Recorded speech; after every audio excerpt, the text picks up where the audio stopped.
Hey guys, this is Dagon123, and welcome to Tenchicast!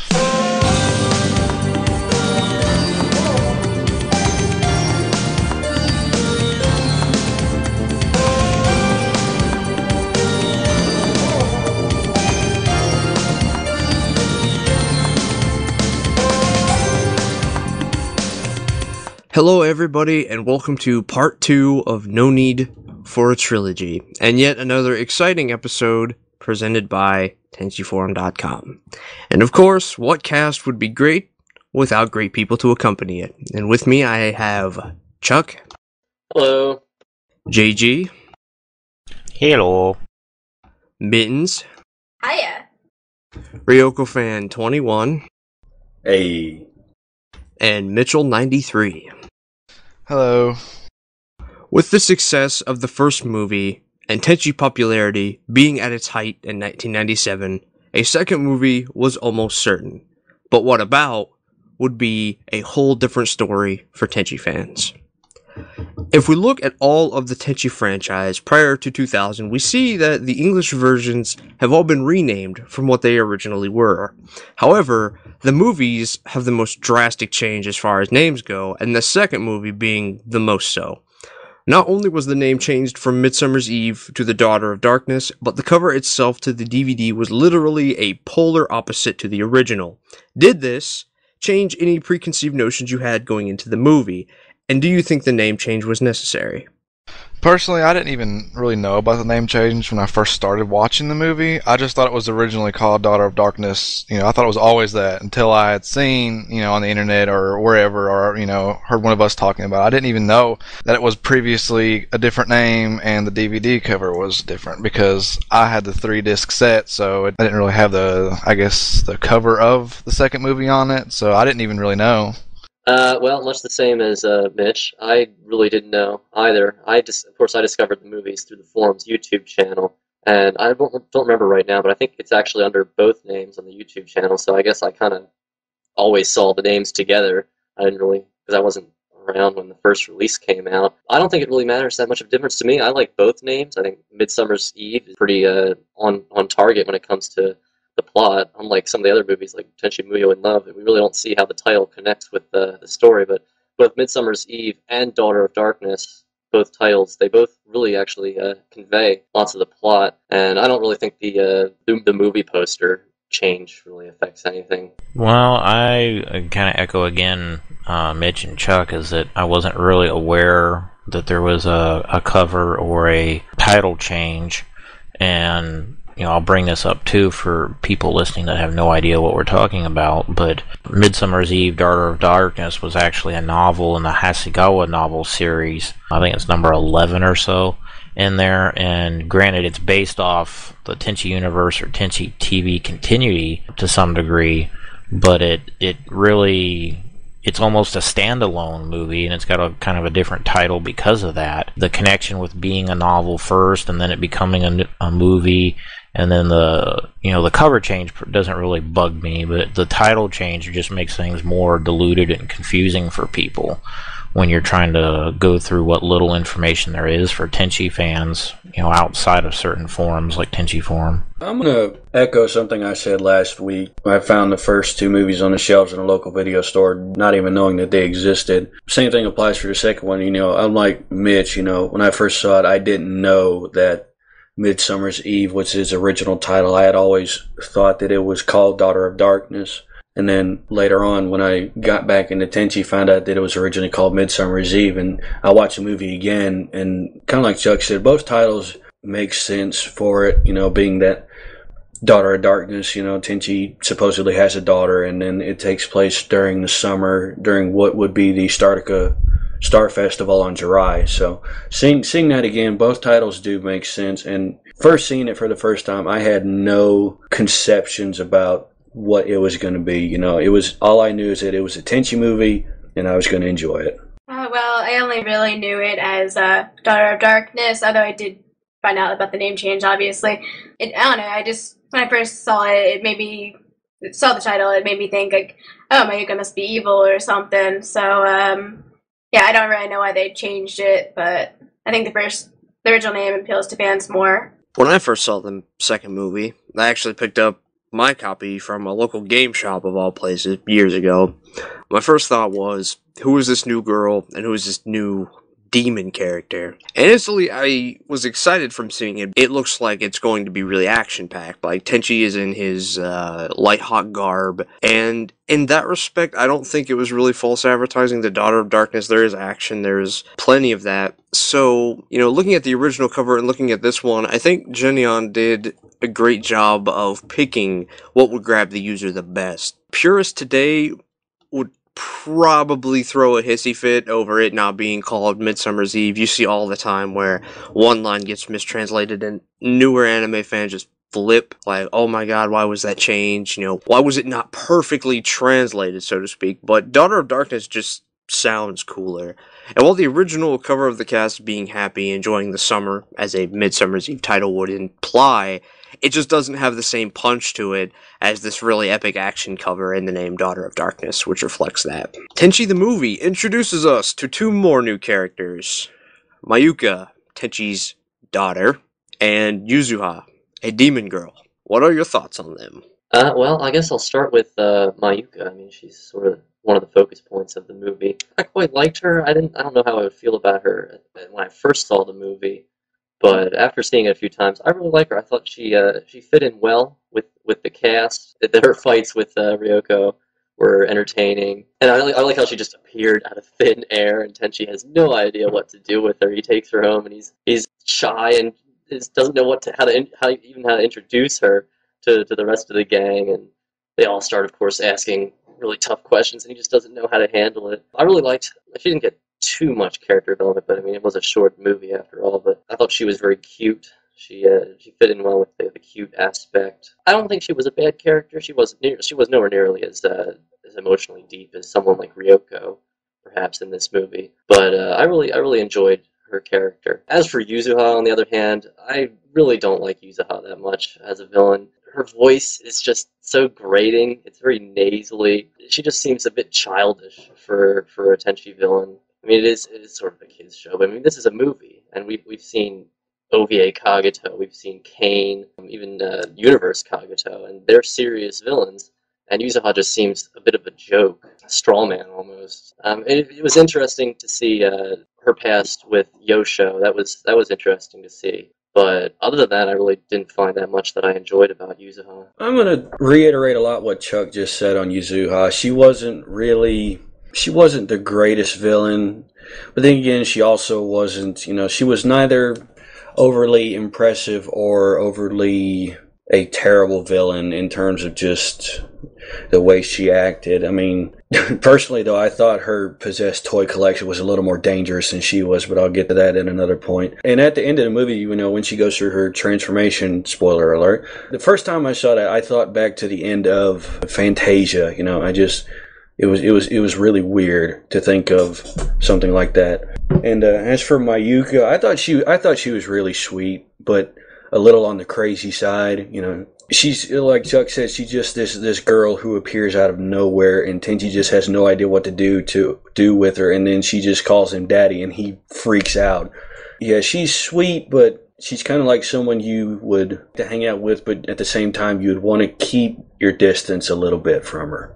I'm gonna be the odd man out as usual in here, but I'd take the stance more like Ryoko did in the movie and kind of take Mayuka and flare at the pike, burn her at the stake, whatever. And she's entirely too clingy to even act the role of daughter. The speed or the feel of the movie, which I know we'll get to maybe later, but was really, really fast paced. So, I mean, it was just like all thrown at you super fast. And the end bickering and everything, which granted that's kind of necessary considering her role with the other girls there. Mayuka just, there wasn't anything needed to me. It was more like she was a tool to be manipulated to try and do something, but she failed in that regard. It kind of even has undertones of like Zero Ryoko was in the second Tenchi OVA.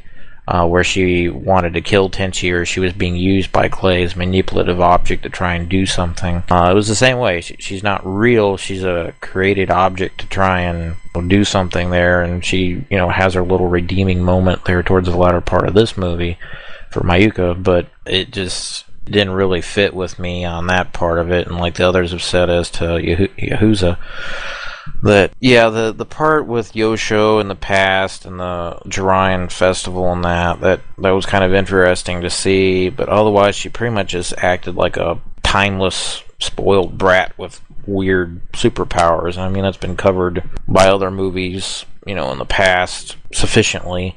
It's just, it went by too fast. I would have much rather seen, like, Mayuka, the later years when she's not, mind warped by crazy blue elf girl, and go around and see her growing up in the Tenchi household as a proper daughter figure, and taking on some of the traits maybe of the other gals there as kind of a parentage, but I wasn't real thrilled with it overall.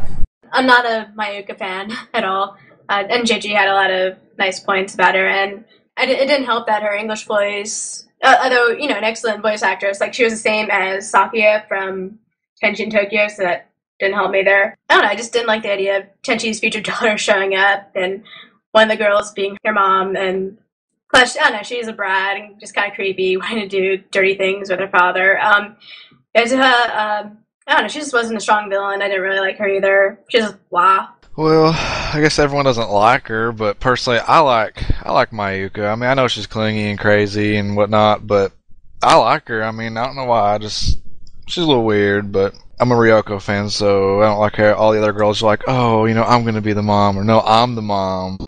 And for the villain wise, I don't like her at all, because like, she spies on him the whole time, and you can totally see that she gets jealous about it. She sends Mayuka in there to, I guess, cause trouble or disrupt something or cause this and that and the other, but most of the time they're just having fun or just hanging out, and she totally hates it. I don't like her because she tries to fuck things up, but it doesn't work out for her. Man, I guess I'm the odd man out of the odd man out here. Hands down, Yuzuha was my favorite Tenchi villain of all time. Don't get me wrong, I love Kagato, I love Kane, but everything about her is just radically different than what we would expect from a Tenchi villain. And it's not so much that she's a villain as she is tragic. I mean, yeah, she did kill those kids at the beginning of the movie. Spoiler, but I mean, it's the beginning of the movie. But when she saw Yosho, she changed a little bit, and all she cared about was him. So in typical Tenchi plot fashion, because of Yosho, a former romantic interest takes it out on Tenchi and the gang, but in the most strange way possible. And being voiced by Barbara Goodson in the English dub, who probably is close to being my favorite voice actor of all time, Yuzuha was just my favorite character throughout the movie, so I guess I'm standing alone on that one. Mayuka was an interesting character because of her entanglement with Tenchi, as she is quote-unquote biologically his daughter, with Yuzuha. Like Mittens said, she reminds me a lot of Sakuya, except that her writing was considerably better, and I don't feel like she was wasted airtime, which is ironic, as she's voiced by the same voice actress, Julie Madalena. In fact, the parallel to Tenchi in Tokyo's plot is striking as well, looking at the character who gets screwed, the shadow character, etc. But, like JG said, considering the novels had already been out by that time, I think we know who took the idea and did better with it. While both movie 1 and 3, respectively, take place in the universe timeline, Midsummer's Eve, The Daughter of Darkness, is based on one of Naoko Hasegawa's novels. And for those that don't know, Hasegawa was one of the original creators of Tenchi. She was the scriptwriter for 2 episodes and storyboarder throughout. Does the idea of consistently watching different continuities bother you? Or do you just like it being Tenchi either way? And would you like to see more unique spins on the Masaki household like the second movie did? I like seeing the different continuities. If it's Hasegawa's realm, I would definitely like to see more of it, more films based off of her work. Because, it means more Kione, too, since she created her, and Kione is awesome. Yeah, I would like to see different spin-offs and different adventures in the Misaki household. I love the second one. I would like to see more of it, definitely. The different continuities don't bother me, really. It kind of bothered me when I first got into Tenchi through Tsunami, and then I saw the second movie, and it's like, wait a minute, something which story does this follow? You know, the house has a blue roof instead of a red roof. And then I got back into Tenchi in 2009. I thought the same thing. Wait a minute, does this follow the OVA line? Or because the house has a blue roof, once again, and it has the floating bathhouse over off in the distance. But I do like the different continuities. It's just, for the movies, you know, 1 and 3 follow the universe timeline, and they're broken up by the Hasegawa novel storyline in the second movie. It's just, I do like different continuities. I just wish that they would kind of group them together a little bit just to make it a little more fluid and visceral. It's not the right word. More streamlined, I guess, would be, so, just to keep everything on. Then again, I'm a neat freak that way. You know, I like, you know, everything to make sense and follow in one particular order. But, you know, I think I'd just like to see more Hasegawa novels made into animes, you know, period. Yeah, I suppose I'll echo some points that have been brought up. I really don't mind the blending of the continuities that much. I mean, it bothered me the first time I saw it, and they mentioned that, oh, she's got the Lighthawk wing, and wait, she has a Lighthawk wing too? It makes no sense. And then, like, Yosho, Grandpa is or isn't Yosho in this one. It's bizarre. Or at least he's not the one that planted the tree there. That's still Ayaka's some distant relative. Didn't really make sense on the first viewing. And I think that's probably the only flaw in terms of this blending of continuities. I don't mind it at all. I think the universe continuity with the two movies tacked on at the end is the superior of the continuities, at least story-wise and presentation-wise. I will echo what Mittens has said. I would really love to see some more Hasegawa stuff. I am also a huge Kione fan, as some of you know. It would be really great to see more of Hasegawa's stuff. I thought she did really well. Like I said, the only thing I really found problematic was just the vagueness of the blending of the continuities. I mean, I think that stems from what I know of the novels is they started off like completely in line with the OVA, but then they sort of morphed and took on qualities of Tenchi universe, and then they eventually just end in their own continuity strain. But I would definitely love to see more Hasegawa stuff, and I would like to see more continuity blending if we ever get to see more. I thought this was done very well. I don't mind different continuities at all. I mean, I'm a dual fan, so we've been off in that territory for years anyway, but I would like to see the Hasegawa novels turned into an anime or something, simply because we don't even really know what's in them. You know, they're novel form in Japanese, but we don't have them translated to know what's really in there, and the covers look interesting enough that it could be kind of like the fun sections of Tenchi Universe, as you get a lot of different things and different characters coming into the Tenchi world, and you know, you play off them kind of like Nagi, which led to, you know, Ryoko going into, you know, space battles or different things with her. But my big thing is I prefer it to be linear, where if you're going to do a different continuity, have everything in order, so everything that pertains to that continuity is in that continuity. If you're going to show it on TV, do it one run at a time, and don't mix things up. Like, even right now, what we're talking about here is listed as Tenchi the Movie 2, and yet it doesn't actually pertain. I mean, there wasn't really a Tenchi the Movie 1. Tenchi Muyo and Love 1 and Tenchi Muyo and Love 2 pertain to the Universe series, and that makes sense to some degree, you know, naming of the titles aside. But those are in order. You throw this one in there, and it doesn't fit with either of the other movies or necessarily Tenchi Universe, and it's like, okay, what does this pertain to? It doesn't pertain to OVA, it doesn't pertain to Universe, doesn't really pertain to Tenchi in Tokyo. Great. Now you're seeing a standalone movie, essentially, that doesn't fit in anywhere, and the titling is confusing as all can be.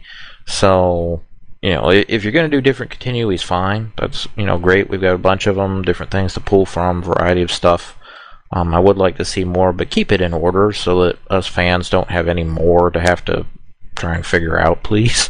As far as the question goes, in all honesty, I wish Tenchi did it more. Nowadays, as far as anime goes, the creator of whatever has an idea. He puts it on paper as manga. After serialization, it gains fans. Then it becomes an anime, rinse, repeat. Long gone are the days of anime being truly unique to the medium first. While Tenchi is the polar opposite to that. Not only was the anime created first, but most of Tenchi isn't canon to begin with. And considering how the original creator himself, Kajishima, can only do just that, make new characters, because more characters equals plot to him, I'd love to see a series based on Hasegawa's 13 novels. The last 3 even have Mayuka as a small girl, or Okuda's manga. Each are very much Tenchi, but they add a unique spin to the writing and art styles that really makes it refreshing to read and definitely would be fun to watch. If we did it that way, it would keep the continuities complete in a way. You wouldn't have to worry about like, oh well, this is second movie is actually an adaptation of Hasegawa's 10th novel, which is a spin-off of the OVA, etc. It gets very confusing, like it's been said multiple times here. Midsummer's Eve, The Daughter of Darkness, was the shortest movie of the 3, clocking in at about 54 minutes. Did you feel like anything was rushed, or do you think it fit the format? Even though it's shorter for some odd reason, I don't think it was as rushed as I felt in the first one. I don't know why. I know it's shorter than the first one. I didn't feel rushed. I thought everything was all right. But personally, I would like to see it be a little longer, because throughout the movie you see a lot of Ryoko and her reactions and her emotions. So I would like to see it a little longer, just for a few reasons of my own. But I thought it was fine personally. So. Yeah, I thought it was fine as well. I mean, sure, it's the shortest of all 3 movies, but the pacing, I thought it was okay. I mean, the only other thing that I would have done to make it longer was, I think it was either JG or Chuck who said it earlier, Mayuka just appears out of nowhere. I would have had her properly appear in the house some way, either have her travel across Japan looking for Tenchi, or she arrives from a ship from Jirai in order to find him. But it's probably the only thing that I would have done to make it a little longer. Other than that, I thought it was really, really okay. I thought it accomplished a lot in 54 minutes. I don't know, I wasn't really a fan of the film, but I thought that was enough time. I felt it was extremely rushed, almost to the point that I had a hard time following it. It was kind of a turn-off. Is the characters bickering, the animation. If you're just sitting there watching it, it almost, to some degree, feels like you're stuck on fast forward, because they're rushing around the screen, and like the battle scenes later in the movie when they're fighting, I mean, it's just super fast. Explosions, running around, running up a wall, running through the air, running, all the way around, shooting, explosions, blah, blah, blah, blah. It kind of felt like I was watching a Michael Bay movie in animated form back from the 90s. It could have been drawn out a lot more. Like I said, I would have much more preferred to see the continuation of the stuff on the Startica or the Christmas, and characters sitting down to do that, rather than, rush, explosions, dealing with manipulative little, what are those things used to be called? The little troll dolls that had little hair, you put a pencil up their butt or whatever, Cupid dolls, something like that. Kind of what she reminds me of. But yeah, it felt extremely rushed to me. I'm gonna maybe differ a bit from everyone else. I thought the format itself suited the time rather well. I mean, it wasn't like a cinematic movie like the first one, and it wasn't a slow burn drama piece like the third one.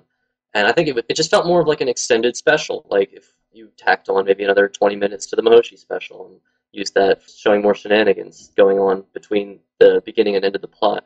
And I thought the time actually really fit well with the format of the short special sort of thing. I will say that, yeah, after, spoiler alert, basically Yuzuha possesses Mayuka, and then they have to go and rescue Sasami from that underworld sort of thing. It does get a bit rushed, and they don't really explain, like, what's this branch of the Tree of Light thing supposed to do. It just kind of, Ayaka just kind of shows up and says, yeah, here you go, and then Tenchi just one slice and it's done. But other than that, I thought it was done rather well for the time that they had before that, such as just the reactions to Mayuka's presence in the house. You see Ryoko especially takes offense at it, and the other girls are a bit unpleasant about Mayuka's presence in there as well.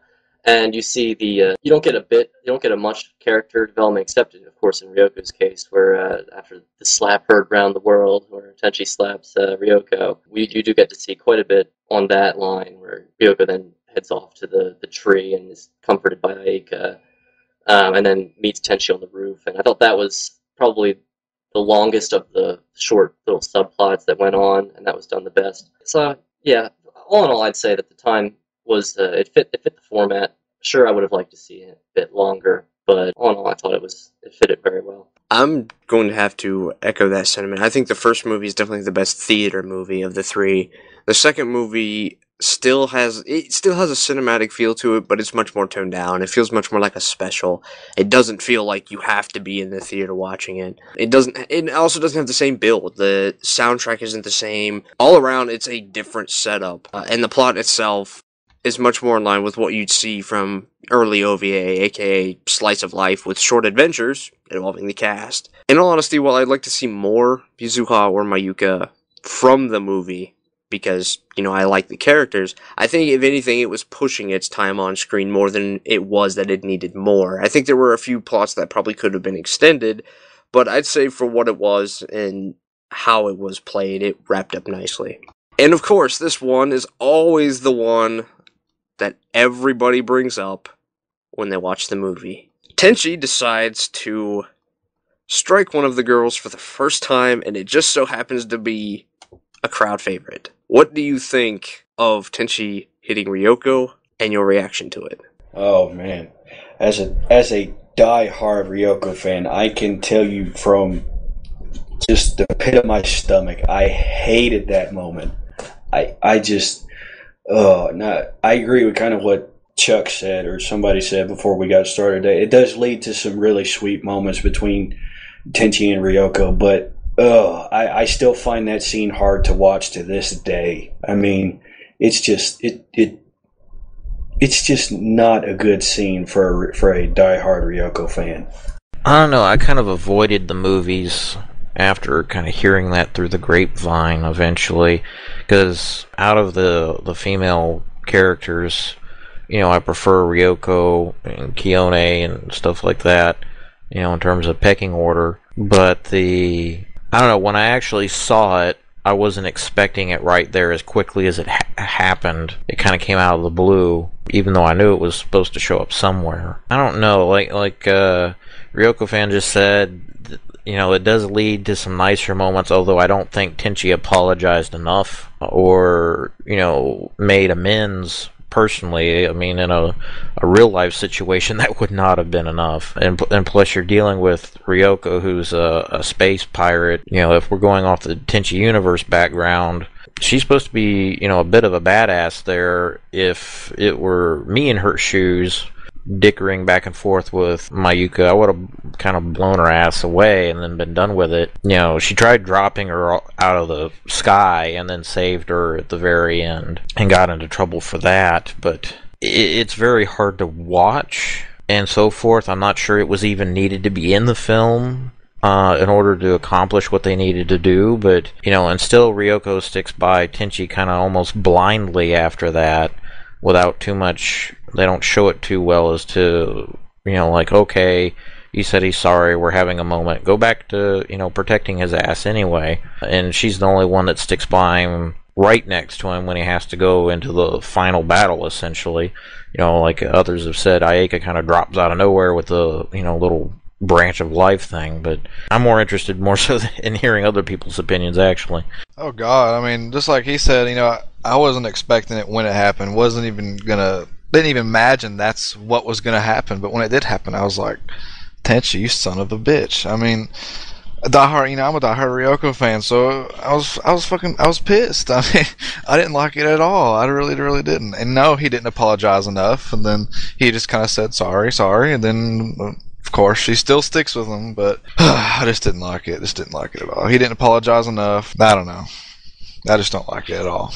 I've said it before. This movie, in my opinion, was all about Ryoko, pretty much. I mean, you can take all the other subplots, and they're nice and they're well contained in this story. But the thing that you take out of this movie is that it's all about Ryoko and her relationship with Tenchi. It was a very big shock when I saw it too. When I first watched it on the YouTube channel, I had to pause it and backtrack and start again just to make sure that I had seen it correctly. And it did come as a shock too. I was like, holy crap, he just hit her. And I will echo the sentiments of Mitch and Ryoko fan. I think Tenchi was being a bit of a bitch, but and it was a bit disappointing to see Ryoko just stick by her man and not get really angry about it like I would have expected her to. I said before the podcast started that I thought as shocking as it was, it led to some really, really touching scenes later in the movie. such as when Ayaka comes down to the tree to console her, and Ryoko actually ends up being the one who consoles Ayaka. I thought that was a very seldom seen bonding moment between the two. And then, of course, the scene on the roof where she and Tenchi sort of make amends. That was very touching. I'll definitely agree with what Mittens called it before the podcast started. She called it the slap that was heard around the world, and I definitely have to agree with that. It's probably what most people remember from this movie. Like, even a big Kione fan. I mean, I did start out liking Ryoko originally, and yeah, that scene is just so comfortable to watch. It's like, oh no, you didn't.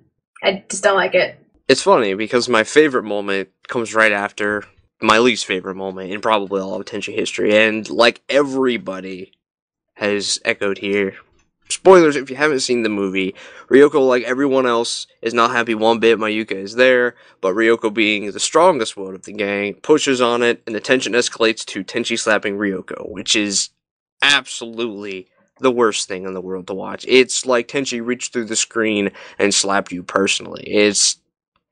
Oh man. I remember watching that for the first time and being in shock. Literal shock.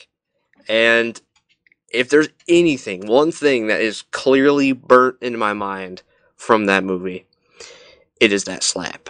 And finally, what was your favorite part of the movie? And if not favorite, the part or parts that stood out to you the most? Well, I'm glad I'm the first one to answer this. I really, like I said, this one was a lot easier than the first movie, where I had a hard time picking a favorite part. But this one is easy for me. I'd say about the last 5 minutes of the actual movie itself, before the credits run, when Ryoko decides that she's gonna support Mayuka being brought back. Spoiler alert. And then it runs to the credits, and through the credits we have these wonderful little, or almost crayonish drawings of Mayuka growing up and celebrating Christmas at the Tenchi Misaki household, and it's a wonderful thing. And what really is the icing on the cake for that is just the wonderful theme of the movie, the Manatsu no Eve from the soundtrack. It's probably my favorite piece of music from the Tenchi series, and it fits so well with what's going on screen. It wraps up the story, and it really it's the bow on top of the the present, as I say. But that would be my favorite from the ending credits. That's for me. That's where it's at. I'm gonna pretty much agree with Chuck on that. That if there was gonna be a good part to it, I mean, the makeup scene with Ryoko, to some degree, you have to like, just because you're getting, a bone essentially thrown to the fans for something. But it was, what came before it did not equal out in terms of, there was no equivalent exchange there, I guess you could put it. But yeah, the crayon drawing, seeing the Mayuka grow back up under normal circumstances, sort of a blank slate, you kind of have hope that she wouldn't be as kind of schizophrenic and clingy and after daddy and to do strange, dirty things. So maybe she'd have a chance at a normal life and grow up to be a regular type character or something that you'd like to possibly see more of. So there's kind of hope for the future there. Again, we'd like to see a more properly drawn out Christmas episode too, and we never really got that from any of the other series. So that's kind of nice to have little hints of it here and there. The worst moment, I don't know, the whole thing in general, like I said, the battle scenes and the slap, and me being on the negative end of some of the characters. Like I said, the thing with the Jirayan Festival was kind of nice, but it wasn't touched on enough to really give us, a real good glimpse there. But there's some good parts, there's some bad parts, but it's kind of almost glad to kind of see it over with, but would have liked to have seen the next book in the series more so than anything. And we have a one-liner in here from good old Kyoka. My favourite moment from the movie, it's probably not going to be echoed by anyone else, was when Mayuka's demon form was revealed. I'm into characters turning evil and quite liked her personality in this form. Whilst it was short, it was just a revealing moment of her demon form / suit and short fight scene. That was my favourite. It was a shame that it was so short before the cliche moment of her being taught back into being good kicked in. I like the beginning when everyone is enjoying Christmas, drinking sake, just hanging out, having fun. And also when Sasami and the others are making origami. I don't know, just always a neat part. And Chuck mentioned the ending credits. I like that too. Okay. I actually have a lot of parts in this movie that are my favorite. I think, in my opinion at least, this was the funniest out of all three of the movies. One of the earlier, well, technically throughout all the whole movies, when how Mayuka essentially takes Ayeka's place in fighting Ryoko. And I always love how it just takes one single moment and Ryoko is on Mayuka faster than she would have been on Ayeka about something, you know. Like I said at the beginning, I love Yuzuha's little possessed toy collection when Ryoko and Tenchi have to go to, I forget what it's called, but it's essentially Yuzuha's realm to go get Mayuka back. And the one that always cracks me up the most is that little teddy bear that shoots knives at him. He says, "Did we hurt you? Did we scare you? I'm so sorry." That line always cracks me up. And it's just one of my favorite lines in the whole movie. And then probably my favorite part is, I think Chuck was one who brought it up at the very beginning, is when Ryoko says that she's going to be Mayuka's personal trainer.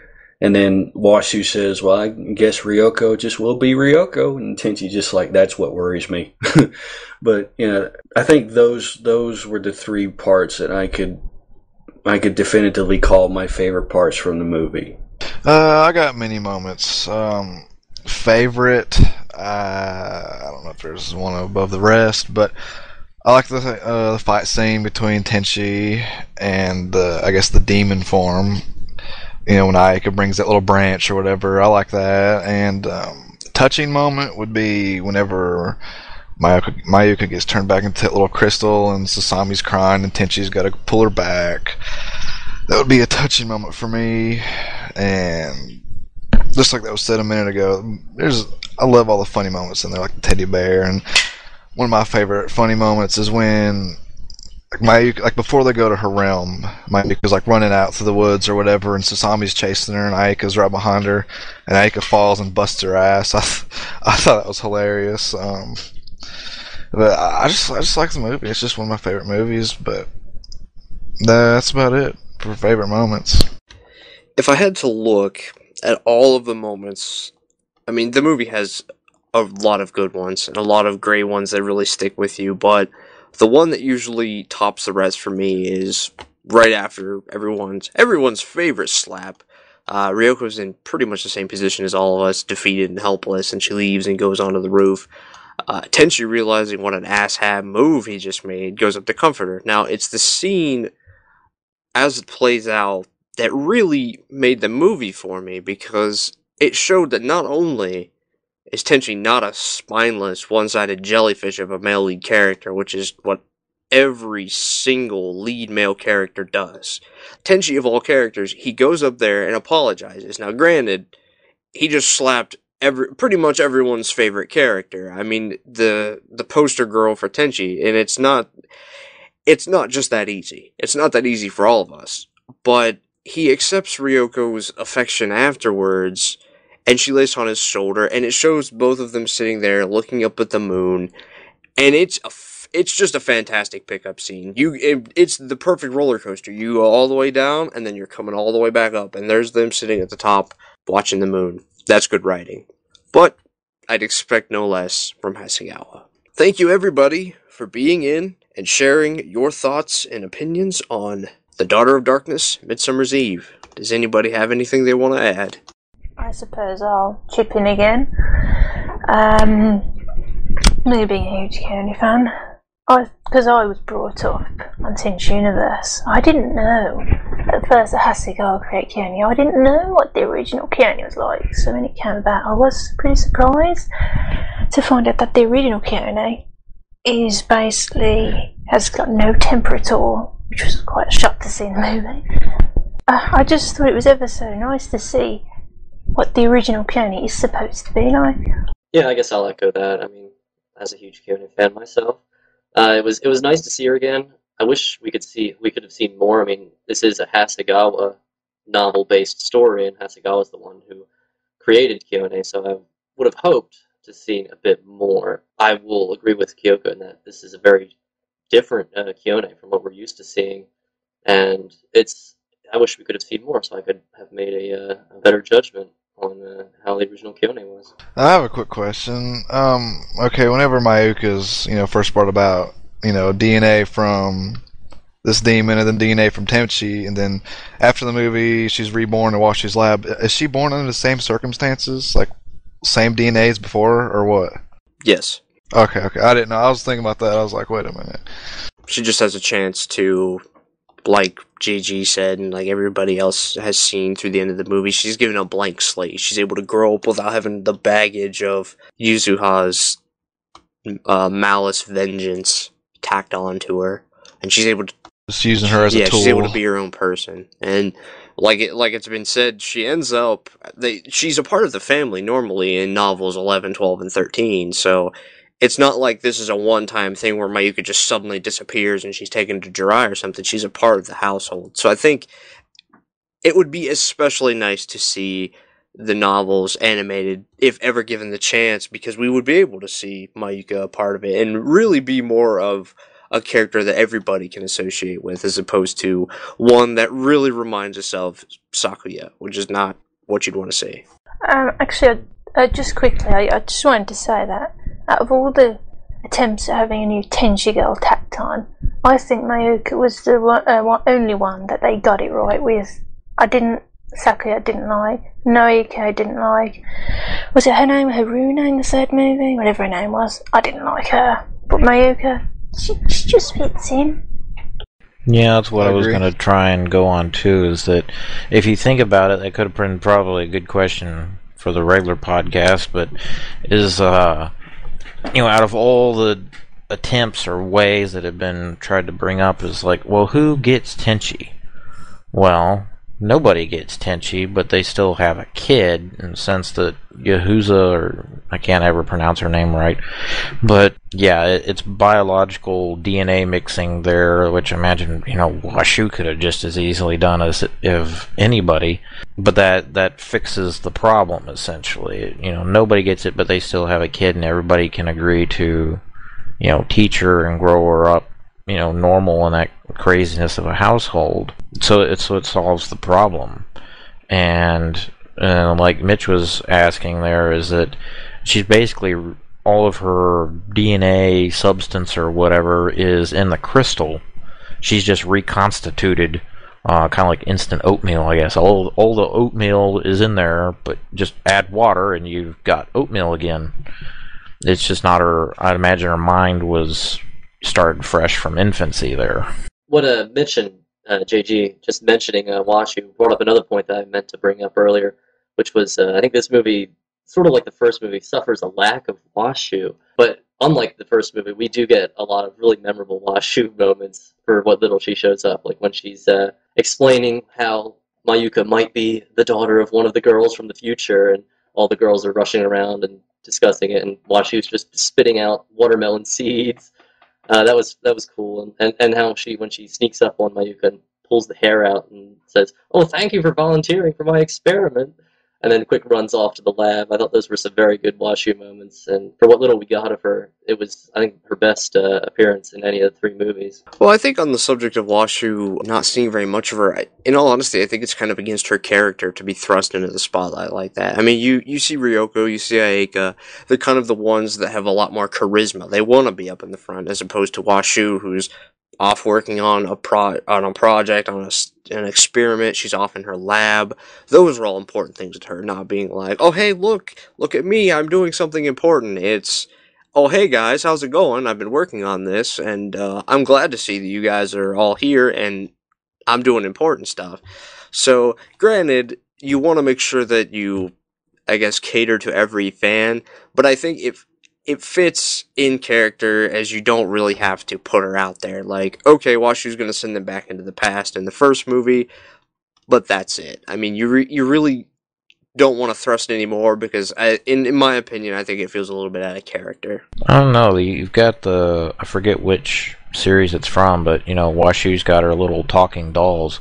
I guess it was Universe, and she's a little bit more of a show-off there than anything else. It's no, look at me, look at me, look at me. I'm the greatest scientist in the universe, although she repeats that in other series too. She's a little bit more of a show-off there than anywhere else, but yeah. Yeah, I can agree with that. I see what you're saying. Alright, well, make sure to subscribe to the YouTube for upcoming Tenchicast. Download links are available below. Be sure to check in for the drama that is the finale, Part 3, Tenchi Forever, Distant Memories. Until next time, stay gold.